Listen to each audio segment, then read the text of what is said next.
right, we are recording. How are you guys doing? Doing well, thank you. Good. I'm doing great. Great. I'm doing great. I'm excited. I'm so thrilled to have Pastor Powell here with us today. Just really excited about this one.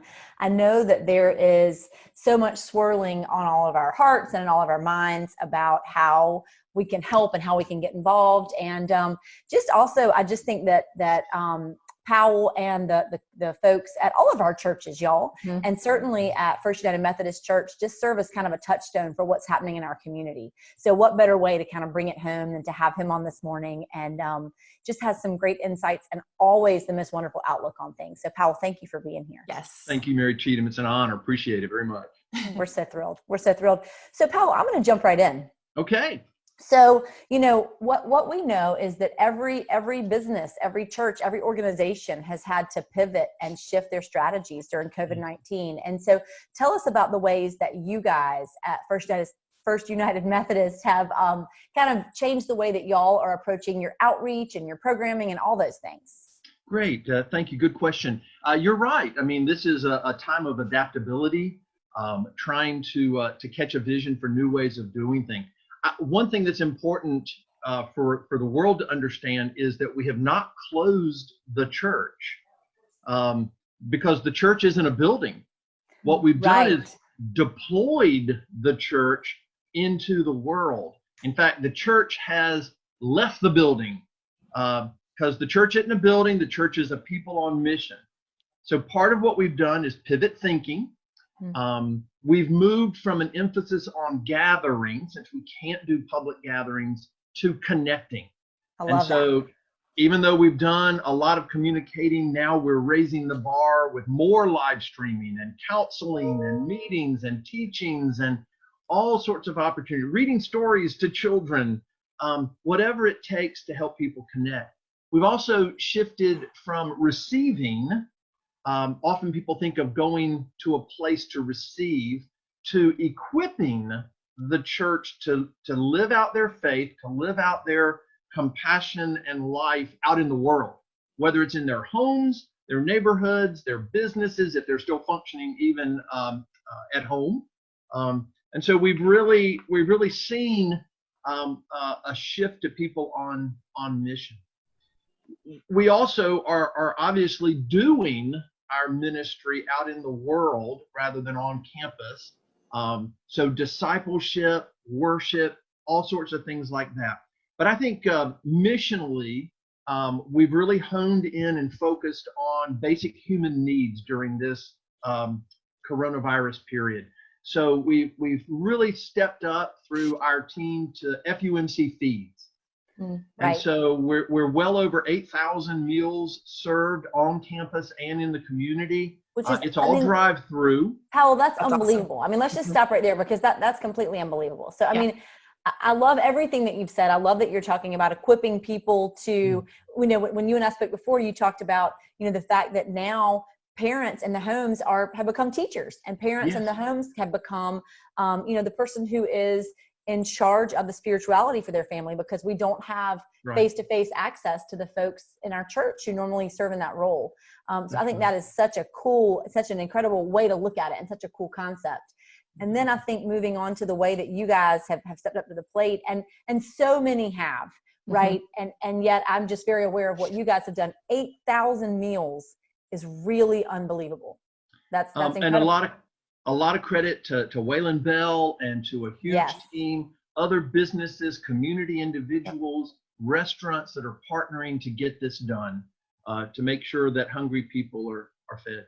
We're also giving out money for rent and utilities.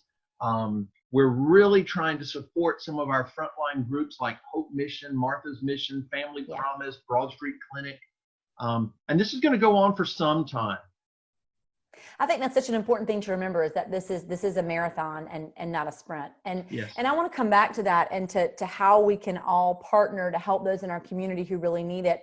One of the questions that I have that I think is so interesting is, you know, as a member of your congregation, I know that, you know, you guys have offered these online services for some time.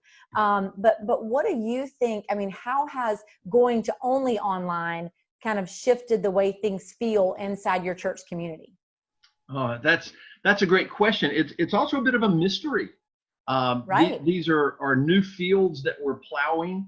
I do hear an angst of missing community.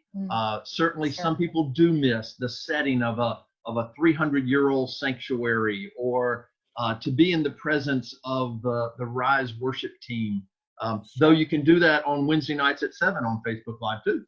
Um, I also think that there's a longing that's being created in us as a community of faith, and I pray that longing it becomes fertile soil for God to really draw us back together, both not just in gathering in this place, but again, gathering us for mission, so that we're doing and being the people that God intends us to be. I love that. I think that's so good. And I think that one of the things that I have found for me personally, on the one hand, there's no doubt that I miss, I like going to the more formal service. I grew up going to a more formal service. I love that. I love kind of the tradition. There's something that's so soothing to me about, a traditional church service. And yet I have really been, certainly the sense of community has shifted from the church community to kind of a family community for us, because there's something that's so, and maybe it's because I know it won't last forever, probably for us, for our family, but there's something that's so dear and so just wonderful about being able to get up and, the kids are maybe eating their pancakes, or, Chip and I are still drinking coffee, and I might have my pajamas on still, maybe, there's just something that's so great about that. And being able to, if Walter has a question about a word or what something means or part of the message, to be able to stop and say, okay, let's talk about it. So it's creating more dialogue internally for our family, although we certainly are missing that greater dialogue with the church family. Yep. Right. I think that concept of a house church has a long history from the very beginnings of Christianity, but also still in places in this world where groups are not allowed to gather by faith. There's that joke going around that some people are saying they're really going to miss worship online because they'll miss their pause button. I love that. I think that's great. I love that.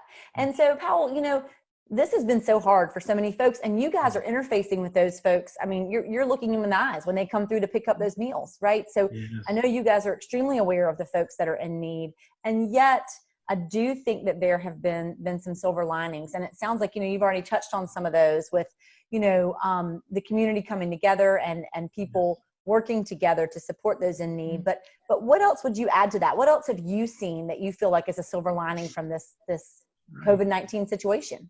Mary Cheatham, that's a great question. And I believe that's a matter of some perspective and hope.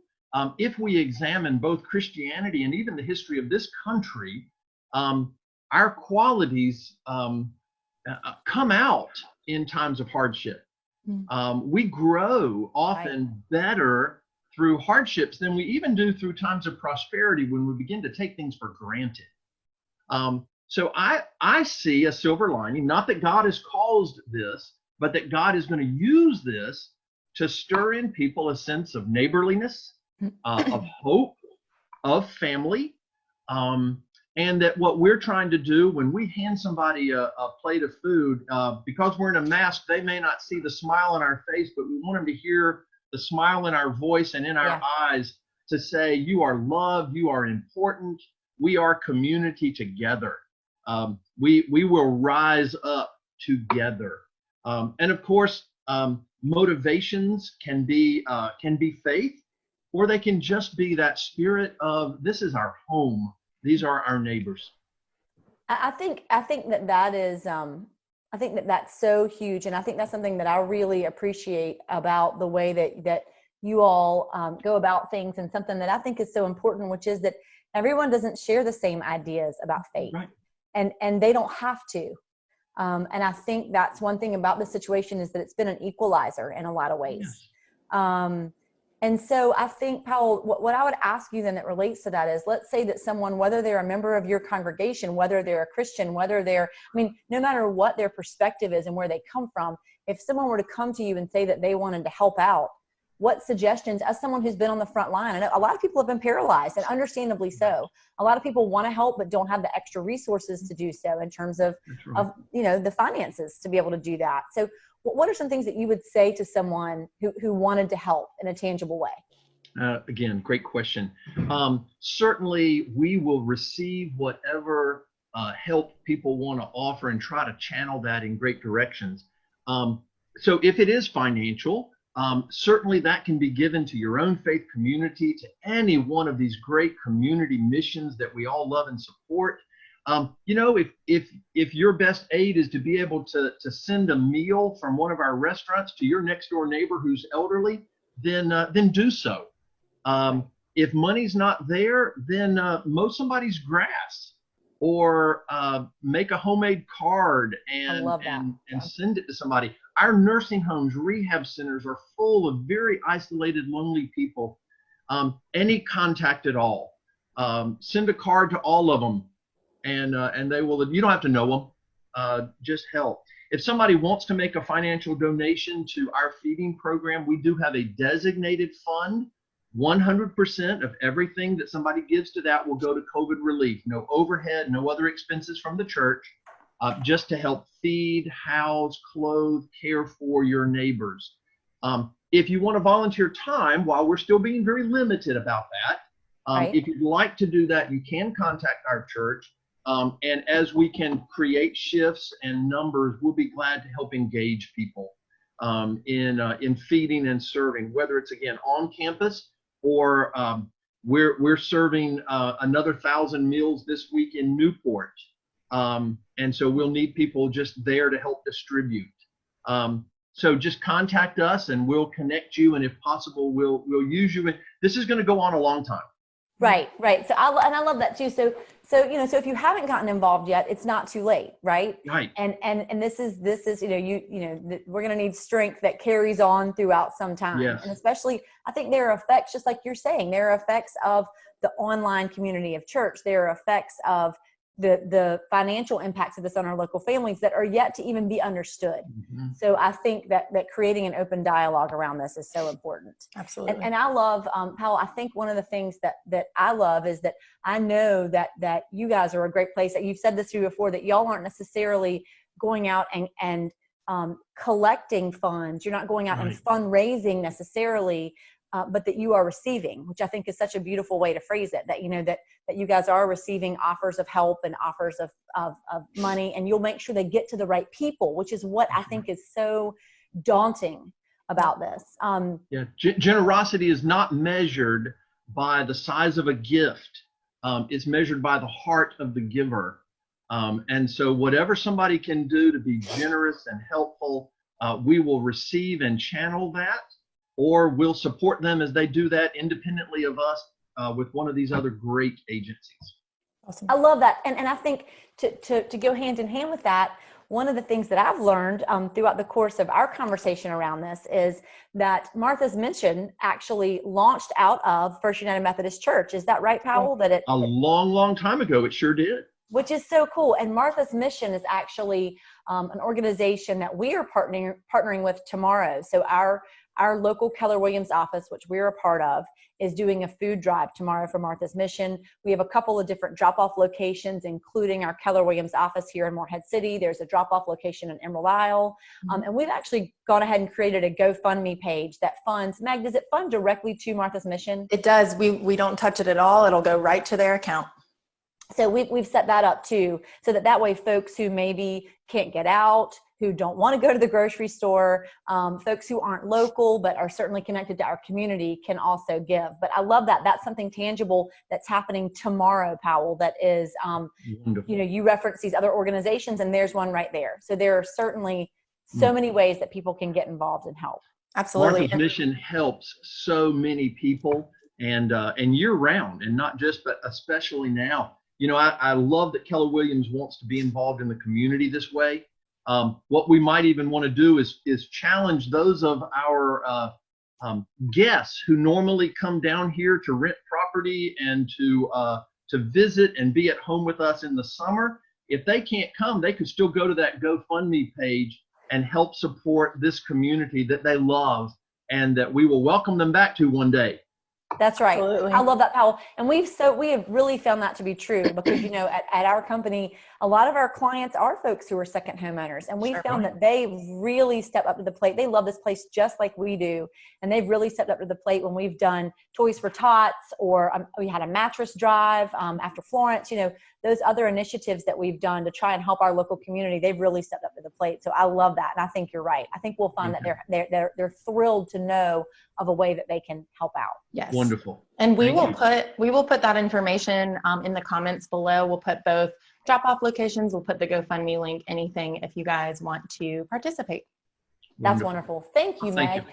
And Meg, how about if Powell, if you have any other words of wisdom that you want to share, we are just soaking them up. So thank you. Yes. And I know that Meg also has a little question that we always want to ask our special guests. I do. So Pastor Powell, this is a question we asked all of our guests here on Coffee with MC from a podcast called For the Love with Jen Hatmaker. And the question is, drumroll, what is saving your life today? What a great question. What is saving my life today? Asking a pastor. Yes, sir. Yeah, well, I'll try not to preach a sermon, but I may have 3 points, but no poem. I could make a joke and say what's saving my life right now is plenty of Diet Coke and chocolate. Yes, absolutely. I think the serious answer to that, of course, and I have to acknowledge that what saves my life is a relationship with Jesus Christ.